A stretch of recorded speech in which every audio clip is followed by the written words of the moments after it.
வணக்கம். ஒரு கதையோட இன்னைக்கு ஆரம்பிக்கலாம். MSCI ரைட், ஒரு இண்டெக்ஸ் இருக்கு உலகத்துல. அண்ட் நம்ம ஊர்ல சென்செக்ஸ், நம்ம நிஃப்டி, பேங்க் நிஃப்டி மாதிரி இது வந்து எமர்ஜிங் மார்க்கெட்டுக்கோசரம் ஒரு இண்டெக்ஸ் இருக்கு, MSCIன்றது. இது இன்டர்நேஷ்னலில் இருக்கிற எல்லா பெரிய பெரிய தலைங்கள்லாம் இருக்காங்களா, எப்படி இண்டெக்ஸ் ஃபண்டுன்னு இருக்கோ அதே மாதிரி MSCI ஃபண்டுன்னு ஒன்று இருக்குது. அதாவது உலகத்தில் இருக்கிற எமர்ஜிங் மார்க்கெட்ஸ் ஒரு 5 கண்ட்ரி இருக்குல்ல, இந்தியா, பிரேசில், சைனா, அது மாதிரி 5 கண்ட்ரியில் வந்து இன்வெஸ்ட் பண்ணுறதுக்கான ஒரு இண்டெக்ஸ். இந்த இண்டெக்ஸ் ஃபண்டில் வந்து இந்தியாவுக்குன்னு ஒரு இடம் இருக்குது. அந்த இந்தியாவுக்குன்னு இருக்கிற இடத்துல வந்து இந்தியாவுக்குன்னு இருக்கிற ஸ்டாக்ஸ்லாம் அதில் லிஸ்ட் பண்ணியிருக்கு. போன வருஷம் பிப்ரவரியில் ஹிண்டல்பர்க் இஷ்யூ வந்துச்சுல, அந்த இஷ்யூ வந்தப்போ வந்து அதானி ஸ்டாக்ஸ் வந்து அதுலேருந்து எடுத்துட்டாங்க. Right, natural. ஒரு அலிகேஷன்ஸ் வரும்போதும் இந்த ஒரு கம்பெனிலால இண்டெக்ஸே விழுவும், ஸோ அதனால எடுத்துட்டாங்க. எப்படி எஸ் பேங்கை வந்து இண்டெக்ஸ்லேருந்து எடுத்தாங்க அது மாதிரி. இப்போ இந்த கதையை வச்சு 2 விஷயத்த நம்ம பேசலாம், ஆர் ராதர் 3 விஷயத்த நம்ம பேசலாம். ஃபர்ஸ்ட் இந்த ஃபண்டை பற்றியே பேசலாம். சரியா, இந்த ஃபண்டில் வந்து இந்தியாவோட வெயிட்டேஜ் 19.99, 20ன்னு வச்சுங்களேன், 0.01 தானே, 20ன்னு வச்சுங்க, 20% நம்ம இருக்கிறோம். அண்ட் சைனா வந்து 22.3. ஸோ நம்மளோட ஒரு 2.3 தான் வந்து சைனா ஹையர் சைடில் இருக்காங்க, இந்தியா வந்து கீழே இருக்குது. 1. 2வது, ஒரு 4 வருஷத்துக்கு முன்னாடி 40% இருந்தாங்க அவங்க. 4-5 வருஷத்துக்கு முன்னாடி 40% இருந்துச்சு சைனா. அது கொஞ்சம் கொஞ்சமாக தேஞ்சி 22.3 வந்துச்சு. நம்ம கொஞ்சம் கொஞ்சமாக கீழே வந்து ஏறி லாஸ்ட் ஒரு 8-9 வருஷத்துல 20%ல வந்துச்சு. இப்போ இந்த 19.99% வெயிட்டேஜ் வந்து இன்னும் ஒரு 1%, மோஸ்ட்லி இன்னும் ஒரு வாரம் 10 நாள்ல ஏறதுக்கான வாய்ப்புகள் இருக்கு. ஏன்னா அவங்க ரீபேலன்ஸ் பண்ணிட்டே இருப்பாங்க அவங்கவுங்க பர்ஃபார்மன்ஸ் பார்த்து. நம்ம எப்படி இண்டெக்ஸ்ல வந்து எவ்ரி 2 மாசத்துக்கு ஒரு தடவை வந்து நிஃப்டி இண்டெக்ஸ்ல யார் உள்ள இருக்கலாம் அண்ட் அவனுக்கு என்ன வெயிட்டேஜ் நம்ம கொடுக்குறோம்ல, அதே மாதிரி தான் இவங்களும் வந்து கொடுக்குறாங்க. இது ஒரு 1% ஏறப்போகுது. 1. 2வது, HDFCக்கு வந்து 2% ஏறப்போகுதுன்னாங்க. இந்தியா ஆஸ் அ ஹோல் 1% ஏறப்போகுது. அந்த 1%ல வந்து 2% வந்து HDFC மட்டும் ஏறதாக ஒரு நானே சொல்லியிருக்கேன். ரைட், இதனாலே ஒரு $4 பில்லியன் வந்து HDFCக்குள்ள வரும். 4 பில்லியன்னா இன்னைக்கு டேட்ல வந்து 8400 கோடின்னு வச்சுங்களேன், 1 பில்லியன். அப்போ 4னா நீங்களே போட்டுங்களேன், 32, ஒரு 34,000 கோடி உள்ள வருதுன்னா நீங்க நினைச்சு பாருங்களா HDFC எப்படி தூக்கணும். இந்த எதிர்பார்ப்புல தான் லாஸ்ட் ஃபியூ டேஸா வந்து HDFC சக்குன்னு ஏறிச்சு. அண்ட் திடீர்னு இதை வந்து 2 பகுதியா நாங்க வந்து கொடுக்குறோம், 1 ஸ்ட்ரெச்சா வந்து நாங்க கொடுக்க போறது இல்ல, 2 பகுதியா கொடுக்க போறோம்ன்ற மாதிரி ஒரு நியூஸ் லீக் ஆச்சு. அந்த லீக் ஆனது, அதாவது எதிர்பார்ப்பு இந்த வாசத்திலே வந்து தூக்கிடும் 2%ன்னு சொல்லி எல்லாரும் வாங்கிட்டு இருந்தாங்க. இல்ல நாங்க 1% தான் ஏத்த போறோம், கொஞ்சம் கொஞ்சமா ஏத்த போறோம்னு சொல்லி சொன்னோடனே டப்புன்னு இன்னைக்கு வந்து HDFC AMC எல்லாத்தையும் போட்டு மிதிச்சாங்க. இதுதான் வந்து மத்தியானத்துக்கு மேல நிஃப்டி, பேங்க் நிஃப்டி எல்லாம் அப்படியே தேஞ்சி கீழே வந்துச்சு. இன்னைக்கு வந்து நிஃப்டி எடுத்துக்கிட்டோம்னா 198 points down, right, futures. And bank Nifty வந்து 633 பாயிண்ட்ஸ் டவுன். ஸோ ஒரே ஒரு ஆள், இந்த ஒரு கதைனால தான் market one of the main reasons கீழே சரிஞ்சது. இன்னைக்கு நிஃப்டி வந்து இன்ட்ராடே ஸ்விங் வந்து 264 பாயிண்ட்ஸ், பேங்க் நிஃப்டி வந்து 740 பாயிண்ட்ஸ். இந்த கதை கேட்டாச்சு. MSCIனா என்னதுன்னு சொல்லிட்டு, அதுல இந்தியாவோட பங்கு, சைனா எங்க இருந்து எங்க வந்தா, இந்தியா எங்க இருந்து எங்க போயிட்டோம். ரைட், HDFCனால ஏன் இன்னைக்கு சரிஞ்சிச்சு காரணம் சொல்லியாச்சு. இன்னொன்று காரணமும் ஒன்று சொல்றேன். இது வந்து வந்த டைமிங் பாருங்களேன். போன வருஷம் அதானி குரூப்ஸ் எல்லாத்தையும் சஸ்பெண்ட் பண்ணாங்க. இதுல இருந்து இன்னைக்கு இந்த குரூப் வந்து சொல்லியிருக்கு, MSCI வந்து என்ன சொல்லியிருக்குன்னா, அதானி குரூப்பை மறுபடியும் இண்டெக்ஸ்ல, MSCI இண்டெக்ஸ்ல வந்து நாங்க இன்க்ளூட் பண்ண போறோம். அப்ப இண்டெக்ஸ், அப்ப அதானி ஸ்டாக்ஸ்ல என்ன ஆகும், ரைட், பாசிவ் இன்கம் வரும். ரைட், இது அரேஞ்ச் பண்ணோடனே ஆட்டோமேட்டிக்கா யாரெல்லாம் இந்த MSCI இண்டெக்ஸ் ஃபண்ட் வச்சிருக்கிறாங்களோ, மியூச்சுவல் ஃபண்ட் எல்லாம் வச்சிருப்பாங்க, அவங்களாம் வேற வழியே இல்லை, வாங்கி தான் ஆகணும். அது 1%, 1/2%, 1/4%, இல்லை 2%, 5%, எது என்ன இருக்கட்டுமே, வாங்கி தான் ஆகணும். அப்படி வாங்கும் போதும் ஸ்டாக் என்ன ஆகும், அவ்வளோதான் மேட்ரு. சரியா?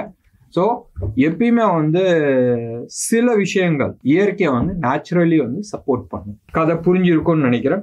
இன்னைக்கு மார்க்கெட்ல கெமிக்கல் செக்டார் பெருசா அடி வாங்குச்சு. நேற்று எப்படி சன் டிவி அவங்களோட ரிப்போர்ட் ரிசல்ட் குவார்டர்லி ரிசல்ட் வந்து சாட்டிஸ்ஃபேக்டரியா இல்லை, 10% போட்டு அடிச்சாங்க. அதே தான் வந்து இன்னைக்கு ஆர்த்தி இண்டஸ்ட்ரி 15% போட்டு மிதிச்சிட்டாங்க. ஆர்த்தி இண்டஸ்ட்ரி மட்டுமா உழுந்தான்?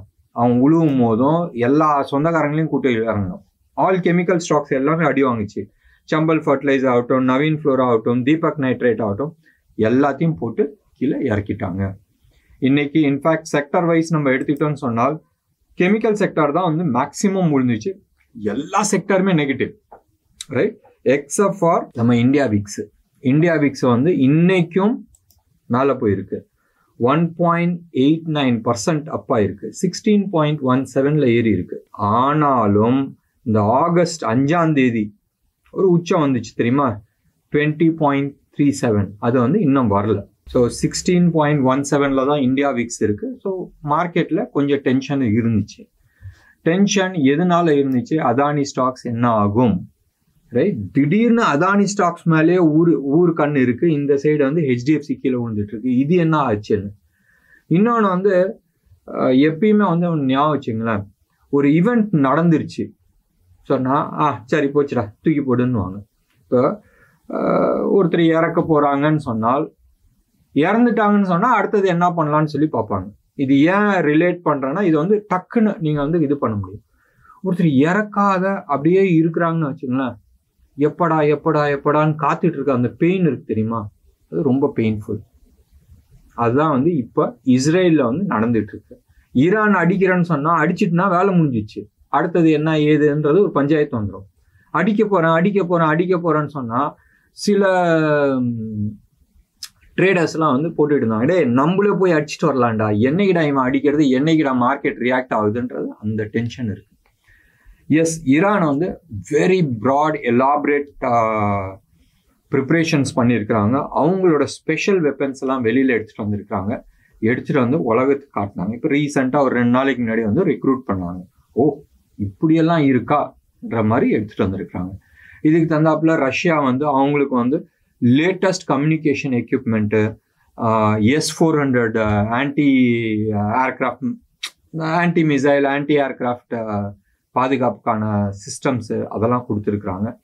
அண்ட் அவங்க கொடுத்துருக்கிற லேட்டஸ்ட் கம்யூனிகேஷன் டிஸ்ரப்டர், ரைட், இது வந்து F-35 மாதிரி ஒரு லேட்டஸ்ட் ஏர்கிராஃப்ட்ஸை வந்து டிடெக்ட் பண்ணி அதை வந்து டிஸ்ரப்ட் பண்ணுறதுக்கான வழிகள் இருக்குது. ஸோ தட் இஸ்ரேல் சர்ப்ரைஸாக அட்டாக் பண்ணிச்சுன்னா என்ன பண்ணலாம்ன்றதுக்கு இது ஒன் ஆஃப் தி திங்ஸ்.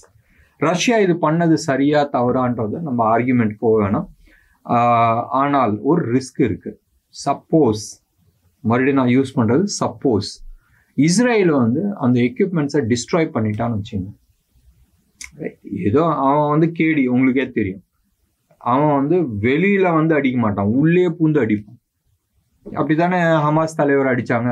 அப்படி அடிச்சு அந்த எக்யூப்மெண்ட்ஸ் ஏதாச்சும் ஒன்று ஆயிடுச்சுன்னு சொன்னால் ரஷ்யாவுக்கு இது வந்து ஒரு பெரிய டிராபேக்காக இருக்கிறதுக்கான வாய்ப்புகள் இருக்கு. அப்படி நடக்கிறதுக்கான நிறைய சந்தர்ப்பமும் உண்டு. சரி, நம்ம அதுக்குள்ள போக வேணாம். இப்போ நேத்தே வந்து நான் சொல்லிட்டு இருந்தேன், ரஷ்யா, பெலூருஸ், ரஷ்யாவோட நண்பர், அவங்களும் வந்து யுக்ரைன் மேல அட்டாக் பண்ணியிருக்கிறாங்க.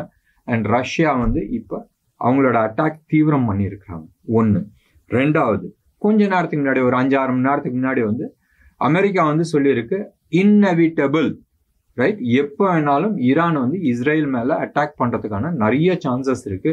ஏன்னு சொன்னால், ஒரு 3 மணி நேரம் 5 மணி நேரத்துக்கு முன்னாடி வந்து ஹூத்தி ரெபிள்ஸ் அமெரிக்கா மேல வந்து அட்டாக் பண்ணிருக்கு. ஏன் அட்டாக் பண்ணிருக்கு? It is only to divert attention, right, attention divert பண்ணிட்டு அந்த சைடு வந்து நினைச்சு பாருங்களா, உலகத்துக்கே ஸ்கெட்ச் போடுற ஆளுங்க வந்து ஸ்கெட்ச் போடுறாங்களாம். ஈரான் விஷயத்துல வந்து இந்தியா வந்து ஒண்ணுமே பண்ண முடியாது. India has a very good relation with Iran as well us with Israel. So India எப்படி ரியாக்ட் பண்ண போகுது, எப்படி இதை பேலன்ஸ் பண்ண போறாங்கன்றது பார்க்கணும். சரி, இதெல்லாம் எதுக்கு இந்த கதை? 2 விஷயம். ஒன்று, gold new all time high போயிருக்கு, நேத்தே போச்சு. இன்டர்நேஷனல் லெவலில், இந்தியா லெவலில் இல்லை. 2510 10க்கு மேலே போச்சு நேற்று டாலர் டேர்ம்ஸில். அண்ட் ருபி டேர்ம்ஸில் மறுபடியும் ஆல்மோஸ்ட் பழைய கதைக்கு வந்துருச்சு, ரைட்? பழைய கதை வந்து ஆல்மோஸ்ட் 7,500 லெவலுக்கு இருந்துச்சு அந்த கவர்மெண்ட் வந்து இந்த டியூட்டி கட் பண்ணுறதுக்கு முன்னாடி. இப்போ வந்து ஆல்மோஸ்ட் 7,300க்கு வந்துருச்சு. யாரோ ஒருத்தர் சொல்லிட்டு இருந்தாங்க, அப்பா உலகமே அழிஞ்சு போச்சுன்ற மாதிரி, ரைட்? கட்சிக்காரங்களாம் இதான் பேசுவாங்க. கட்சிக்கோசரம் மாறு அடிச்சுட்டு சோகால் அனலிஸ்ட்லாம் வந்து ரிப்போர்ட் கொடுத்தா இதுதான் பிரச்சனை. ஒன்று. ரெண்டாவது வந்து கோல்டு இன்னைக்கு வந்து ட்ரேட் ஆகிற லெவலில் வந்து 7,290. நான் சொல்றது 24 கேரட் ஹோல்சேல் ரேட் கோல்டு. அதே மாதிரி சில்வரை பொறுத்த வரைக்கும் 83,200 லெவலில் வந்து ட்ரேட் ஆகிட்டு இருக்கு. ரூபி அதே லெவலில் ஸ்டெடியாக இருக்கு, 83,797. 84ன்னு வச்சுங்களா, 3 பைசா தானே. 3 பைசா பெரிய விஷயங்க. பட் 84 நீங்கள் வச்சுங்க, அந்த ரேஞ்சில் தான் வந்து ட்ரேட் ஆகிட்டு இருக்கு ரூபியை பொறுத்த வரைக்கும். ஞாபகம் வச்சுங்க, நாளைக்கு எக்ஸ்பைரி, 2 எக்ஸ்பைரியுமே இருக்கு, நிஃப்டி பேங்க் நிஃப்டி. மார்க்கெட் டெக்னிக்கலா நீங்க எடுத்து பார்த்தீங்கன்னா somewhere close to about 23,600 level வரைக்கும் வரணும், ரைட்? ஆனால் வரமாட்டேங்குது. ஏன்னு சொன்னா நியூ ஆல் டைம் ஹையை காட்டிக்கிட்டு இருக்கு. சார்ட் பேட்டர்ன்ஸ் நீ அதாவது டெக்னிக்கல் லெவலில் எலியட்ஸ் வேவ் பேட்டர்ன் பிரகாரம் நம்ம எடுத்துக்கிட்டிங்கன்னா அது வந்து 23,600 லெவலுக்கு வரணும். ஆனால் இப்போ இருக்கிற சார்ட் நீங்க எடுத்துக்கிட்டீங்கன்னு சொன்னால் நியூ ஆல் டைம் ஹையை டச் பண்றதுக்கான ப்ராபபிலிட்டிஸ் இருக்குன்னு சொல்லுது. இதை எது நம்புறது? மார்க்கெட் டைரக்ஷன்ஸ் கொடுக்க மாட்டேங்குது.